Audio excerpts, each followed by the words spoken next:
Assalamualaikum and a very good day. I am Azalia Binti Azhari, age 13 from SMK P3 Aman. For a brief introduction about myself, I am the eldest of two children and I have recently competed in an international academic competition known as the World Scholars Cup, of which my teammates and I were able to advance up to the third and final round, which was held at Yale University in New Haven, Connecticut, of the United States of America. It was an incredible learning experience and one I hope to be able to compete in again. My biggest strength is that I am a very creative and driven individual. If I set my sights on a goal that I am very passionate about, there's nothing that will stop me from doing everything in my power to achieve it. I have been an avid reader for as long as I can remember, and I tend to gravitate towards fantasy or general fiction novels. Though recently, I've been exploring the historical fiction genre as well as some literary classics, namely Fyodor Dostoevsky's Crime and Punishment and Ray Bradbury's Fahrenheit 451. For today, however, I have chosen to talk about one of my all-time favorite novels, that being Station 11 by Emily St. John Mandel. Station 11 is Mandel's fourth novel and is her take on the tried and tested post-apocalyptic science fiction genre.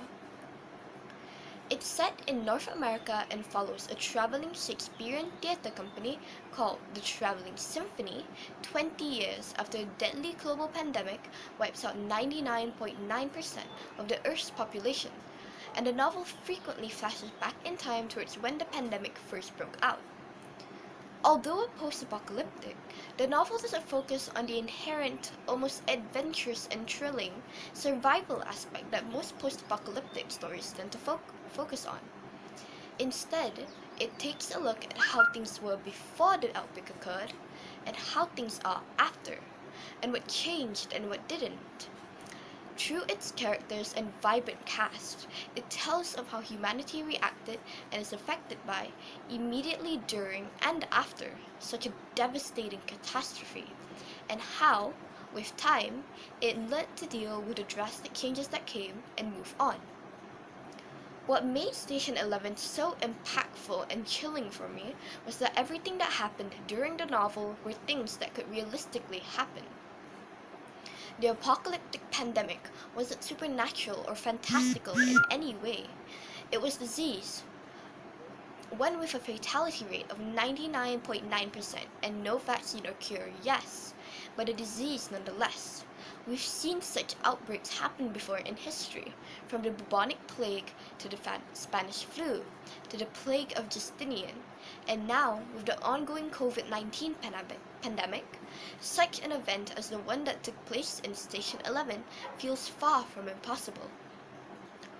But it's not only the incredible appropriateness of the novel's themes in light of recent events that stuck to me the most. It's how, after everything was said and done, the only thing humanity could do after such sorrow was to move on, to recover, to continue living, because what else could they do?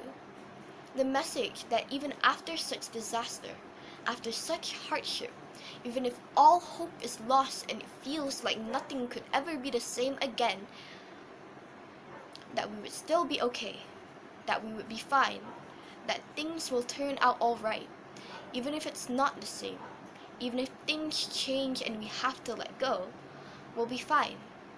We've made it this far after all. To quote from the novel, he has no expectation of seeing an airplane rise again in his lifetime, but is it possible that somewhere there are ships setting out? If there are again towns with streetlights, if there are symphonies and newspapers, then what else might this awakening world contain? Perhaps vessels are starting out even now, traveling towards or away from him, steered by sailors armed with maps and knowledge of the stars, driven by need or perhaps simply by curiosity. Whatever became of the countries on the other side? If nothing else, it's pleasant to consider the possibility. He likes the thought of ships moving over the water, towards another world just out of sight. Thank you.